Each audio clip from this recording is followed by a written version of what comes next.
Cocktail hour, so pour it up. Pour it up.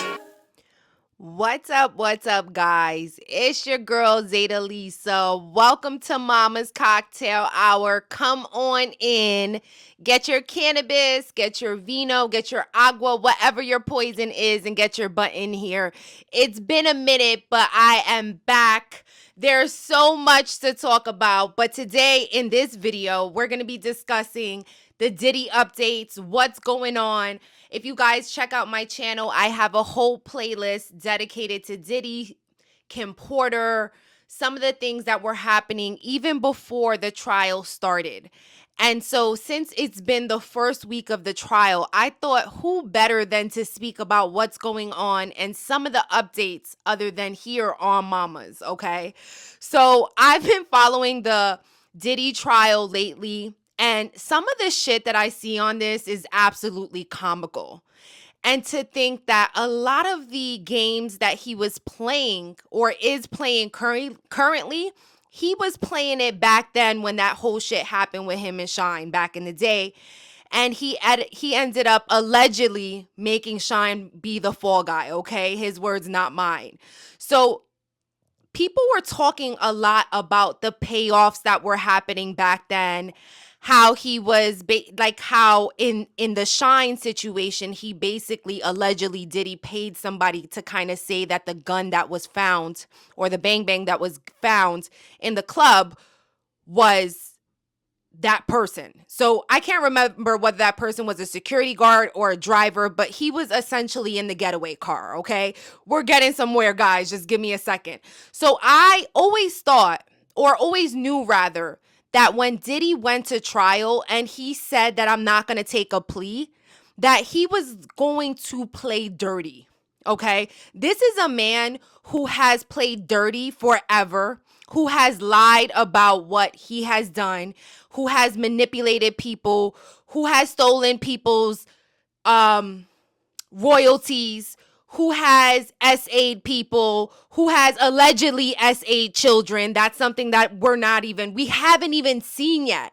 And it's so funny, right? Because my husband will come to me because he knows like I'm all with the Diddy trial and stuff. And he'll be like, oh, so they interrogated Cassie today. And Cassie said that she likes the freak offs, right? And I'm like, okay, yes, she may have said that, right? And guys, I'm not even trying to protect Cassie, right? Because like anything else, I think that she is a very likable person. I believe her story. I'm not telling you to believe her story, but what I'm trying to tell you that is believe the facts, okay? Don't get caught up in like the little wins. Like he got a win today because the judge is going to allow this evidence. Like I don't really get caught up in there. Like we have to keep it simple, right? And the facts of the case are this. There is not just one witness coming to testify that Diddy has probably or possibly or allegedly, right, did something to them sexually that they didn't want to happen. She's not the only person.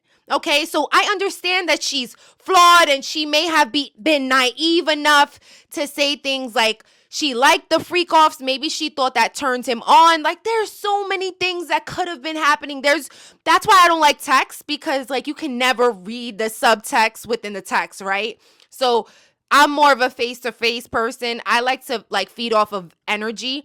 And so when I was reading some of the Cassie testimony going back and forth, I can say one thing. She was honest even about the things that made her feel uncomfortable. So the fact that she, while being 8.5 months pregnant, has to sit there and talk about her private sexual escapades in front of Diddy, who liked that shit, and probably is going back into his cell doing some nasty shit with that shit is like ridiculous. Like there's 15 more people who are going to be spitting the same story as Cassie. Okay. I'm a Kim Porter like advocate. If you guys don't know that, please check out my page. We actually read the Kim Porter book here live on Mama's Cocktail Hour. So if you have not checked that out, please do so. It was a dope read. I think we read it like to and from in like the course of I don't know, maybe like an hour, 2 hours. Check that out. It's on my channel. But what I think is interesting, because there's been much debate on whether Kim Porter's memoirs are real. I'm going to tell you right now, in my honest opinion, is the Kim Porter memoir is 100% real. And I would be so interested to find out if Kim Porter, and there has been little tricklings in the trial now of them mentioning Kim Porter when it came to Cassie. I think one of the cross-examination questions to Cassie was she jealous of Kim Porter? Was she jealous of Gina? And I think she fessed up to saying she was, right? So they are trying to make Cassie out to be a monster. But what I think is very interesting is Kim Porter was the original Cassie. And I think that's something that Gene Deal said in his interview with The Art of Dialogue. And that's something that always has rang very heavy to my soul. And it's because a lot of the grooming techniques that Diddy used, Kim talks about in his book. And if you guys want me to do a video where we go through the Kim Porter book and I can actually explain these, let me know, okay? And drop in the comments if you want that. But I'm going to give you one example for a little taste test right now, okay? Because, this is Mama's Cocktail Hour, so I'm going to give you a little taste. So it's very interesting that Cassie, in her testimony, she says that Diddy, it took him about a year to start getting comfortable asking her for stuff sexually, right? So she said that her first freak-offs probably started around the year mark.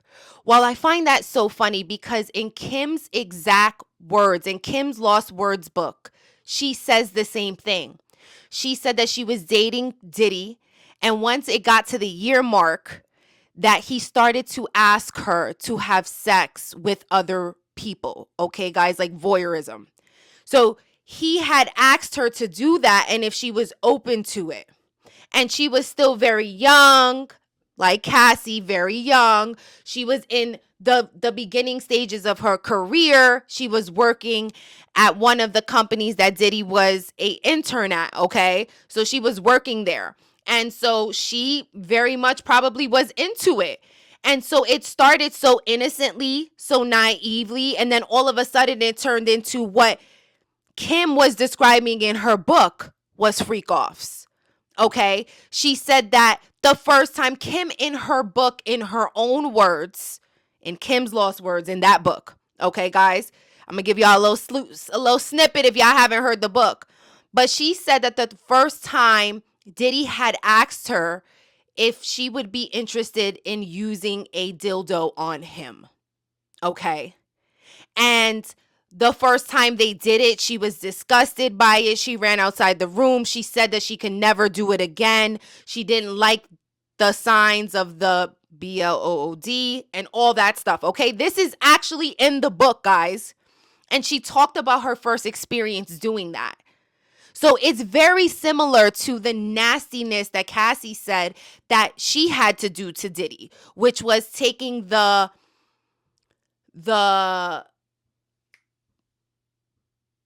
semen of another man and placing it on his nipples. And then him, like, I don't know if she's licking it off, but I mean, TMI, but you get it, okay?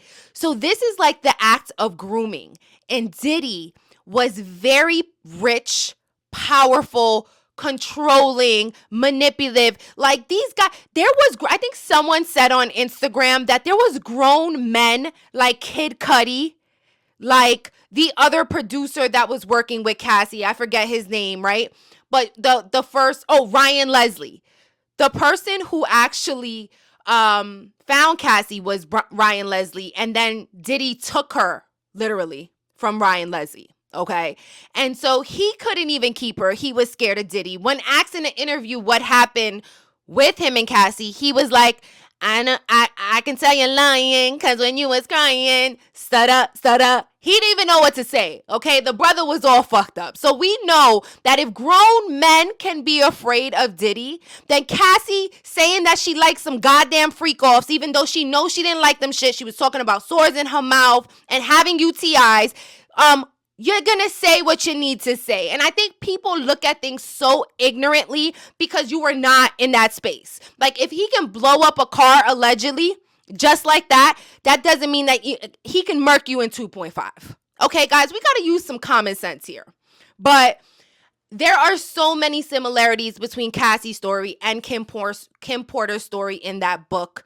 And if you guys would like for me to do some additional, please drop in the comments. I'll be happy to do so.